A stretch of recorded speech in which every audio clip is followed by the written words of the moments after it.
Hi, this is Roberta Barrett at Discovery Day at Loyalty Brands at the Summit. And we are here with Mark, and he's going to tell us a little bit more about Discovery Day and Loyalty Brands and a little bit about his background. And John Hewitt, thanks so much, Mark, for sitting down at the podcast desk. What is your full name and your title with Loyalty Brands? Sure. My full name is Mark Johnson, and I am the CEO of Loyalty Brands Franchising. And it's a pleasure being here today. Thanks so much for coming with us and giving us a little bit of a background scene on how you met John, who you Sure. are. So I met John, really interesting story. So I was at a Dennis Whaley workshop for a former company I used to work with, and the only other person that was not from the company was John Hewitt's daughter, Patty, and she worked for this company called Jackson Hewitt, and she was talking about one day they're going to be number one, and I said, number one against who? H&R Block. I said, wow, that's pretty bold. I want to hear more about that. Awesome. So then what happened? Well, so I decided to leave that company, and actually I was driving, stopped at a stop sign, and I looked out the window, and there was an Appointment Weekly by the Virginia Pilot. I ran out of the car, grabbed a copy, threw it on my front seat, drove home, opened it up, and just out, it's saying that it popped off the page. It was Jackson Hewitt franchise for franchise development. I said, that's that company. Mm-hmm. Called, got the job. So how long were you with Jackson Hewitt? So I started with Jackson Hewitt, I think it was like 92, 93, and I was in franchise development. Absolutely loved it because of what the power that it brought on franchising and everything that it helped with, an entrepreneur that came in, and we all have strengths and weaknesses. And so with the power of the franchise and the system, it helps with the accents their strengths, but also helps them with their weaknesses and to help overcome them. So I did very, very well. I brought a lot of people in the system. I loved it. I'm still friends with a lot of the franchisees that I helped bring in 29 years ago. So why would someone not franchise on their own, but they would come with a franchise company like Loyalty Brands? Why would somebody? Okay. Yeah. So why wouldn't they do it on their own? So say if I had a pet service Sure. and I wanted to just open up a bunch of different locations up and down the East Coast, why would they come to someone like yourself? Sure. Why would they come to Loyalty Brands? Well, because the biggest thing is they don't know what they don't know. And being with John, and I always say this, there was only so many people that got to work with, like Ray Kroc, started, McDonald's, Sam Walton. There was only so many people on that. And so I was very privileged and very honored to be able to work with John for the past 29 years and really just be a disciple of everything he learned. He's the only individual in the history of franchising that has built two franchise units over 1,000 units, and the last one was 4,200. So it's just learning everything that we've done. We've seen everything in duplicates now, and we've seen all the. There's only so many things that can happen. So being able to, if you're a young franchisor out there, and because we're only going to take on so many, right? And we have very high standards, and so but we want to work with the people that people of integrity. They want to follow our advices. We're going to do their franchise development for them and want to grow and help create a fantastic opportunity for them and their franchisees. Can you tell us a little bit more about your background, some of the things that you've done? We have so many amazing people here at Loyalty Brands. If you look around, some people like Bob Gappa and John Hewitt and yourself, hundreds of years of experience. But can you dive in a little deeper on some of the things that you've done in the past?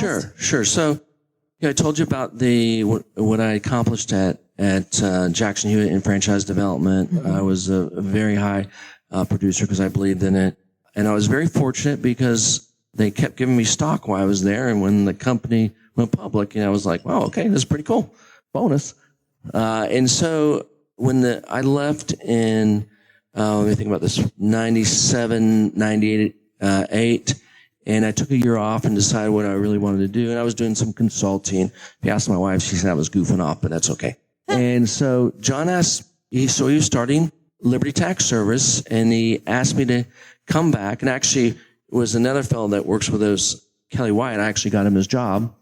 And I called John and said, John, this guy would be great in franchise development.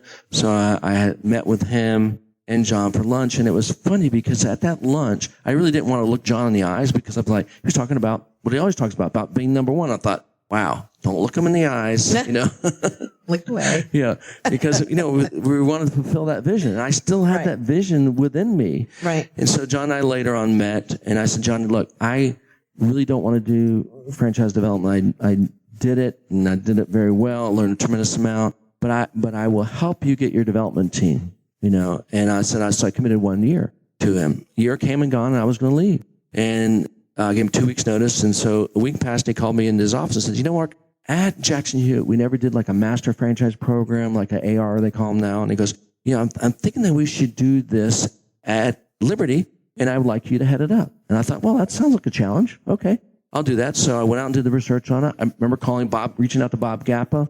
And I wanted to create a program that was, and I think of AR programs within a franchise like a three-legged stool. There's got to be equal risk and reward. It's got to be balanced for everybody. So that's the program that I created for Liberty, and it was a lot of fun. I mean, we brought in a lot of great quality people that otherwise would not be franchisees, and we brought in a lot of money, which was also awesome. And so we just had this tremendous growth.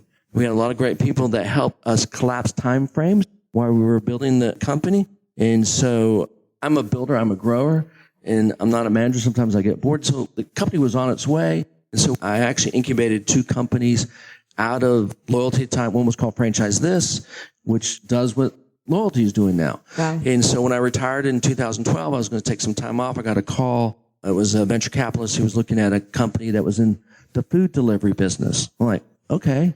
And so and they were white labeling, and I said, send me an email. And I actually sent the email to my daughter because I've been trying to get her in a business. I said, Whitney, take a look at this and tell me what they do. She calls me back like 40 minutes later. Dad, this is great. If you do this, I want one of these. So that piqued my interest. Well, it was one of the early stages of food delivery. Like we all use it. And so we were very fortunate. I helped build that company. It was called Local Up originally. I said, we got to change the name. It was called what? It was called Local Up. Local Up. And they branded to each individual area. They started out college campuses. I said, look, if you want to grow a national brand, we need to have a brand name. And so we were able to, I thought, what about Order Up? Order Up thing, restaurant. So we were able to secure that name. We started franchising. And away we went. And we grew so fast and we attracted a lot of attention. And so eventually the company was sold for $100 million. The 2 founders, walked away with a nice chunk of change. My daughter actually became a franchisee here in the Tidewater area and did very, very well. And actually Grubhub ended up buying the local franchise from us. Unbelievable. So we did okay. I guess you did. Yes. So we're so blessed to have you here at Loyalty Brands, helping all of our new brands that are here. So tell me what you're doing now. Well, and let me just say this. I'm honored to be here. I'm humbled to be here because I love helping the young brands and help them to take their vision and help grow it. Like I said earlier, they don't know what they don't know. And with the team that we put together, with Bob Gappa on our board, we're able to grow these brands. There's only so many that we're going to take on. Mm-hmm. And we only have the capacity for so many, and we have a very high standard people that we look for. And one, they have to be people of integrity. Besides the brand making sense and making money on there, and they have to listen to what we say because we've done it before. Right. What are one of the biggest mistakes that young franchisors make early on? Here's a classic that young franchisors, they thought, well, you know what? I want my franchisees to be successful, and so I'm going to give them a really big territory to start out with. Okay. Classic mistake. So I'm just going to throw an example out. Say that their territory size should be 100,000 population, right? Mm-hmm. And it could be based on business or whatever. Say it's 100,000, and they say, I'm going to help my franchisee be really successful. I'm going to give them 300.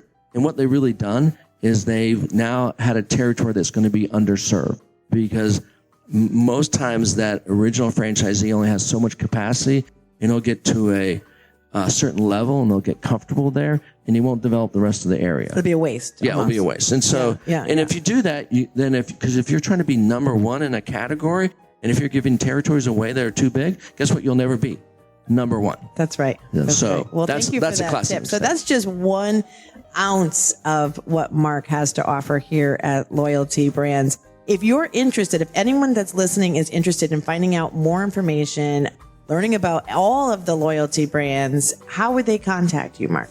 Well, they can contact me at mark.johnson, and that's Mark with a K, the strong way you spell it, mark.johnson at loyaltybrands.com. Great. So email is the best. Are you also on LinkedIn? I'm on LinkedIn. So yes, they can contact me through LinkedIn also. Great. Well, thanks so much for stopping by the podcast booth, and we will have many more of these conversations about Loyalty Brands. Hey, it was an absolute pleasure. Thanks so much, Mark. Oh, you're welcome.